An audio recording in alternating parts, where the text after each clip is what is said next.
ഒരാളെ നോക്കുകൊണ്ടോ വാക്കുകൊണ്ടോ പ്രവൃത്തി കൊണ്ടോ വേദനിപ്പിച്ചാൽ അതിൻ്റെ കർമ്മഫലം പലിശയും കൂട്ടി നമ്മളുടെ കയ്യിൽ തന്നെ മടങ്ങി വരും. ഒരാളോട് എന്തു പറയുമ്പോഴും അയാൾ എന്നോടങ്ങനെ പറഞ്ഞാൽ എനിക്ക് വേദനിക്കുമോ എന്ന് ചിന്തിക്കണം. വേദനിക്കുമെങ്കിൽ അത് പറയരുത്. അത് ഇൻസ്റ്റൻ്റായിട്ട് പെട്ടെന്ന് ആ ചിന്ത മനസ്സിൽ വരണമെങ്കിൽ ജ്ഞാനവും യോഗവും കൂടിയേ തീരൂ. ഒരു കാര്യം ഞാൻ പറയാം. ഒരാളുടെ മനസ്സിലുണ്ടാക്കുന്ന ഒരു ചെറിയ മുറിവ് ശരീരത്തിലുണ്ടാക്കുന്ന വലിയ മുറിവിനേക്കാൾ വേദനാജനകമാണ്.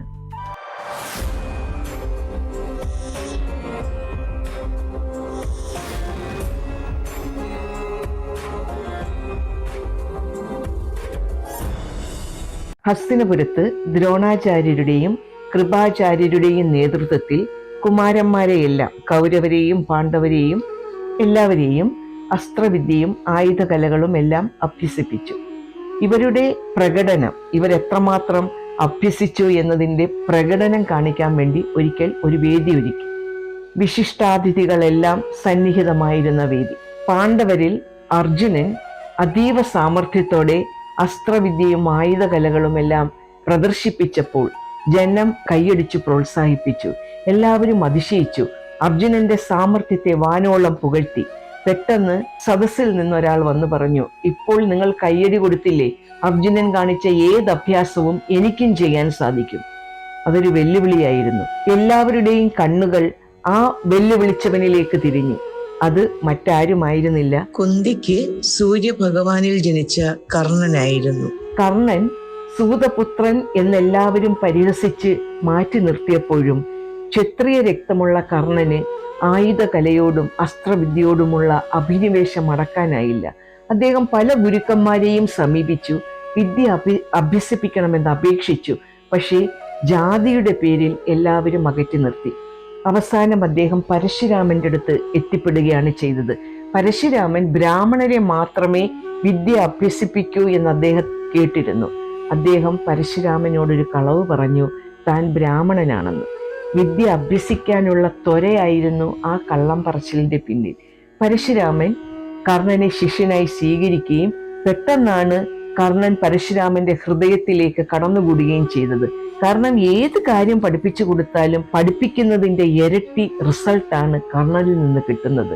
അദ്ദേഹം എല്ലാ വിദ്യകളും അവനെ അഭ്യസിപ്പിച്ചു. ഒരു ദിവസം ക്ഷീണിതനായ പരശുരാമൻ കർണന്റെ മടിയിൽ കിടന്നുറങ്ങി. ഒരു തേള് വന്ന് കർണന്റെ തൊടയിൽ കടിച്ചു. രക്തം വാർന്നൊഴുകി. താൻ എണീറ്റാൽ ആ വേദന കൊണ്ട് ഒരു ചലനം പോലും ഉണ്ടാക്കിയാൽ തൻ്റെ ഗുരു ഉണരുമല്ലോ, ഗുരുവിൻ്റെ ഉറക്കത്തിന് ശല്യം ചെയ്യണ്ട എന്നോർത്ത് കർണൻ ആ വേദന സഹിച്ചിരുന്നു. പരശുരാമൻ ഉറക്കം വേണ്ടിയിട്ട് നോക്കിയപ്പോൾ തുടയിൽ നിന്നും രക്തം വാർന്നൊഴുകുന്ന കർണനെയാണ് കണ്ടത്. പക്ഷേ അവൻ്റെ മുഖത്ത് യാതൊരു ഭാവഭേദവുമില്ല. എന്താണിത്, എവിടെ നിന്ന് ഈ രക്തം വന്നു? കർണൻ നടന്ന സംഭവം പറഞ്ഞു. എന്നിട്ട് നീ എന്നെ ഉണർത്താഞ്ഞതെന്ത്? അങ്ങയുടെ ഉറക്കത്തെ ശല്യം ചെയ്യണ്ട എന്ന് കരുതി. പെട്ടെന്ന് പരശുരാമൻ കോപിഷ്ഠനായി, നീ ബ്രാഹ്മണനല്ല, ഒരു ബ്രാഹ്മണന് ഇങ്ങനെ വേദന സഹിക്കാൻ പറ്റില്ല. പറയൂ, നീ ക്ഷത്രിയനാണോ? കർണൻ തല കുനിച്ചു നിന്നതേയുള്ളൂ. പെട്ടെന്ന് പരശുരാമന് കാര്യം പിടികിട്ടി. അദ്ദേഹം ശപിച്ചു, നീ പഠിച്ച വിദ്യകളെല്ലാം എപ്പോഴാണോ നിനക്ക് ആവശ്യം വരുന്നത് ആ സമയം നീ അത് മറന്നുപോകും. തിരിഞ്ഞു നടന്നു. പരശുരാമൻ തിരിഞ്ഞു നടന്നു. ആ കർണനാണ് ഇന്ന് ഹസ്തിനപുരത്ത് അർജുനനെ വെല്ലുവിളിച്ചുകൊണ്ട് മുന്നോട്ട് വന്നിരിക്കുന്നത്. കർണൻ അഭ്യാസങ്ങൾ തുടങ്ങി. അർജുനൻ കയ്യടി വാങ്ങിയ എല്ലാ അഭ്യാസങ്ങളും നിഷ്പ്രയാസം കാണിച്ചപ്പോൾ പാണ്ഡവർ ഭയന്നു, അർജുനൻ ഭയന്നു. അല്ലെങ്കിലും തന്നെ കാട്ടി ആരെങ്കിലും കേമമാകുന്നത് അർജുനൻ ഇച്ചിരി വിഷമമുള്ള കാര്യമാണ്. പെട്ടെന്ന് പാണ്ഡവർ ഇടപെട്ടിട്ട് പറഞ്ഞു, ഇത് ഹസ്തിനപുരത്തെ രാജകുമാരന്മാരുടെ പ്രകടനം, അവരെ പഠിച്ച അഭ്യാസങ്ങൾ കാഴ്ചവെക്കേണ്ട വേദിയാണിത്. ഇതിൽ മറ്റൊരുത്തൻ എന്ത് പ്രവേശനം? ആരാണ് നിനക്കിതിന് അനുമതി നൽകിയത്? വഴക്ക് ചെറിയ വാക്കുതർക്കം ഉണ്ടായപ്പോൾ അവരുടെ ഗുരു കൃപാചാര്യർ വന്നു പറഞ്ഞു, സൂതപുത്രൻ ഇവിടെ എന്ത് കാര്യം? കടക്കൂ പുറത്ത്. സൂതപുത്രൻ, അദ്ദേഹത്തിന്റെ വംശനാമം ചേർത്ത് പറഞ്ഞപ്പോൾ കർണൻ അത് വല്ലാതെ വേദനിച്ചു. താൻ ചെയ്ത അഭ്യാസങ്ങൾ പൊതുജനങ്ങൾ അഭിനന്ദനങ്ങൾ കൊണ്ട് പൊതിയുമെന്നും എല്ലാവരും അംഗീകരിക്കുകയും ചെയ്യുമെന്ന് പ്രതീക്ഷിച്ചിരുന്ന മനസ്സിലാണ് ഇത്രമാത്രം പരിഹാസവും അവഹേളനവും നടന്നിരിക്കുന്നത്. അദ്ദേഹം ഭൂമി പിളർന്നങ്ങ് പോയിരുന്നെങ്കിൽ എന്ന രീതിയിൽ അപമാനത്തോടെ തലകുനിച്ച് നിന്നപ്പോൾ അവിടെ കർണനൊരു കൈകൊടുത്ത് പിന്താങ്ങി നിർത്തിയത് ദുര്യോധനനായിരുന്നു. സത്യത്തിൽ ദുര്യോധനന് പാണ്ഡവരോട് അസൂയുണ്ട്, അവരെക്കാട്ടി കേമന്മാർ ഈ നാട്ടിൽ വേറെയും ഉണ്ടെന്ന് ബോധിപ്പിക്കാനും ചെയ്യുന്ന ഒരു അസുലഭ സന്ദർഭം കൂടിയായിരുന്നു. എന്തായാലും ദുര്യോധനൻ മുന്നിലോട്ട് വന്നിട്ട് പറഞ്ഞു, കർണ, നിന്റെ പ്രകടനങ്ങൾ എന്നെ അതിശയിപ്പിച്ചു. നോക്കൂ, ഈ ജനങ്ങളെല്ലാം സ്തംഭിച്ചു നിൽക്കുകയാണ്. നീ പ്രഗത്ഭൻ തന്നെ, നീ മഹാൻ തന്നെ, കേമൻ തന്നെ.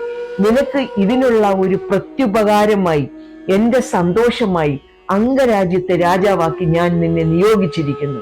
കർണന്റെ മനസ്സിൽ സന്തോഷത്തിന്റെ, സംതൃപ്തിയുടെ പേമാരിയാണ് നടന്നത്.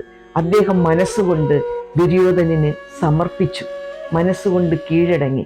അന്നു മുതൽ കർണൻ ദുര്യോധനന്റെ എല്ലാ കാര്യങ്ങൾക്കും കൂടെ നിന്നു, കുരുക്ഷേത്ര യുദ്ധം വരെ. ഇതിനിടയ്ക്ക് എത്രയോ പ്രതിസന്ധികൾ വന്നു. എന്നിട്ട് പോലും കർണൻ അനീതിയാണെന്നറിഞ്ഞിരുന്നിട്ടും ദുര്യോധനനെ വിട്ട് ഒരു പ്രവൃത്തിയും ചെയ്തില്ല. ഇതിൽ നിന്നും നമ്മൾ എന്താണ് മനസ്സിലാക്കിയത്? പരിഹസിക്കുന്നത്, വേദനാജനകമായി പരിഹസിക്കുന്നത്, പ്രത്യേകിച്ച് ആൾക്കാരുടെ മുമ്പിൽ വെച്ച്, അതിലും പ്രത്യേകിച്ച് പ്രശംസ കിട്ടും അല്ലെങ്കിൽ നല്ല വാക്ക് കേൾക്കും എന്ന് പ്രതീക്ഷിച്ചിരുന്ന മനസ്സിൽ ഇങ്ങനെ പരിഹാസവും അപമാനവും കൊണ്ടുള്ള വാക്കുകൾ പറയുമ്പോൾ അത് മനസ്സിലൊരു തീരാ മുറിവായിരിക്കും. അതിൻ്റെ വേദന അവരുടെ മരണം വരെ കാണും. അതോർത്ത് പ്രവർത്തിക്കുക, പെരുമാറുക. ഇത്രയും നേരം എന്നെ കണ്ട കണ്ണുകൾക്കും കേട്ട കാതുകൾക്കും സ്നേഹം, നന്ദി. ഇതിൻ്റെ ബാക്കി ഭാഗം നമുക്ക് അടുത്ത എപ്പിസോഡിൽ കേൾക്കാം.